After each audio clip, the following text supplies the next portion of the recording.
Imagine you're 3 days from the nearest water source your group trusts, and your foot slides on a wet rock.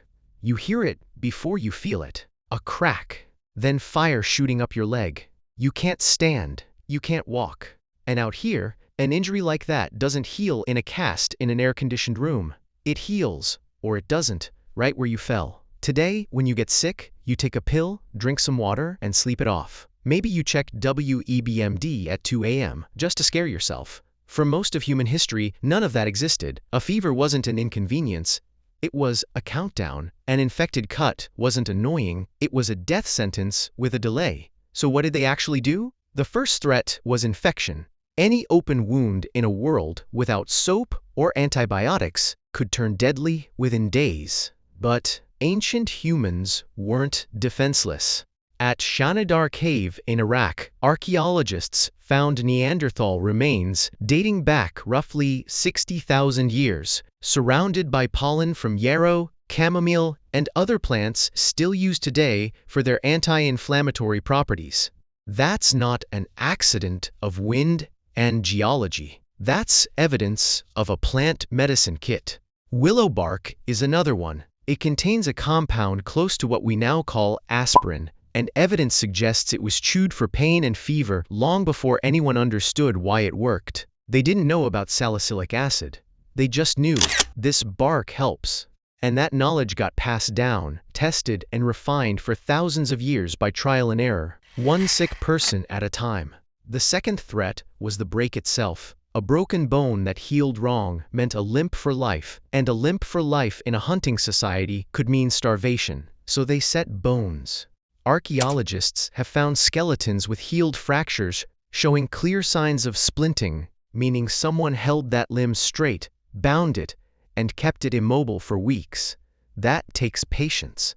It takes someone willing to sit beside an injured person day after day, adjusting the wrap, checking the swelling, doing nothing flashy, just steady care. And that's the real hidden labor of ancient life. Someone had to become the healer, not a job title. A role that emerged because someone paid closer attention than everyone else. Which plant stopped bleeding? Which one calmed a stomach? Which one you never ever touched because it killed the last person who tried it? This is where it gets remarkable. At a site in Sudan, archaeologists found 2,000-year-old skeletal remains with traces of tetracycline in the bone tissue, a natural antibiotic, not from medicine as we'd recognize it, but from beer, grain fermented with a bacteria that happened to produce it.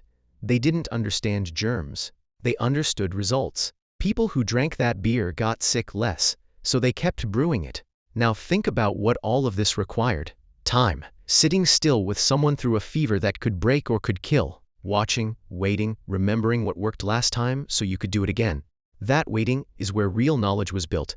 Not in a lab, but at a bedside, one recovery or one loss at a time. And it wasn't just physical care. Anthropologists studying modern hunter-gatherer groups, like the Ache in Paraguay, have documented something called care burden, where injured or sick members are carried, fed, and protected for weeks or months by the rest of the group, at real cost to everyone else's survival. That's not a modern invention of compassion. That behavior shows up in skeletons from tens of thousands of years ago, bones showing people survived injuries that should have killed them instantly without help. Someone kept them alive. Someone chose to. That single choice, to stop, to sit with someone in pain instead of moving on, might be one of the oldest threads connecting us to people we'll never meet. Long before hospitals, before written medicine, before anyone understood what a virus was, humans were already doing the hardest part.